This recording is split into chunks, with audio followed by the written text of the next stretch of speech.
Kwanza ya yote ni heshima kubwa, kwa sababu kuna mabara mengi, angeweza kwenda mabara mengi tu, hata na Ulaya yenyewe, akaanza kwetu Afrika katika siku zake za mwanzo kabisa. Hiyo kwa kweli hii ni heshima kubwa sana kwa Afrika, na tunapenda kumshukuru. Ametambua kwamba kanisa la kesho Afrika ina sehemu kubwa, kwa sababu kanisa la Afrika ndio linakuwa kuliko makanisa karibu mengine yote. Kwa Afrika itatutia moyo, itatutia nguvu, itatupa tumaini, kama alivyokuwa anafanya Papa Yohana Paulo wa pili alipokuwa anatembelea Afrika mara nyingi. Kwa kweli ilituamsha sana, hasa kwa namna ya pekee kanisa ilituamsha katika mahusiano yetu na watu wengine, ilituamsha katika mahusiano yetu na serikali. Hiyo kwa kweli hii itatupa nguvu sana. Hata zile nchi ambazo hakutembelea bado na sisi tunapata mwamko kwamba amekuja kwetu. Ndio. Na Papa Leo atakuwa ni kiongozi wa kwanza wa juu wa Kikatoliki kuzuru nchi ya Kiislamu ya Algeria, ambako ametoa ujumbe wa mshikamano kati ya Waislamu na Wakristo. Unafikiri miito kama hii huwa na umuhimu gani hasa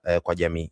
Hii miito huwa na umuhimu kubwa sana, kwa sababu anapokuja na akashikamana nao kati ya Waislamu na Wakristo. Kwanza serikali ya Algeria ni serikali ya Kiislamu na imempokea kwa vizuri sana na vizuri mno. Hiyo tayari na wapo Wakristo ule urafiki na hiyo serikali, na anaposema kwamba tukae pamoja vizuri hapo, na wenyewe hawa viongozi nao wanajisikia hivyo kwamba kwa kweli hawa ingawa ni wachache tuwatambue.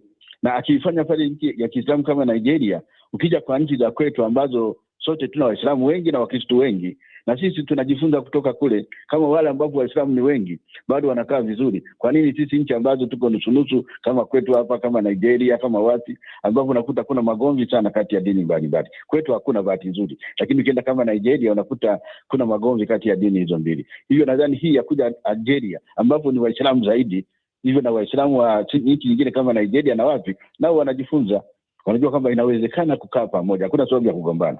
Ndio. Lakini matamshi ya rais wa Marekani Donald Trump kumuita Papa Leo kwamba ni kiongozi dhaifu, asiyefaa na mbaya katika masuala ya sera za kigeni, lakini vilevile kiongozi huyo wa kidini alijibu na kusema kwamba ataendelea kuhimiza amani na wala hauogopi utawala wa Trump. Msuguano huu unatoa taswira gani? Sitaki niongee vibaya juu ya Trump, lakini kwa kweli kwanza Papa alichokataa kabisa sana, akasema tunasema kwa Kitaliano na kitabile kwamba aende kuanza kubombama madaraja, aende kubombadi maumeme.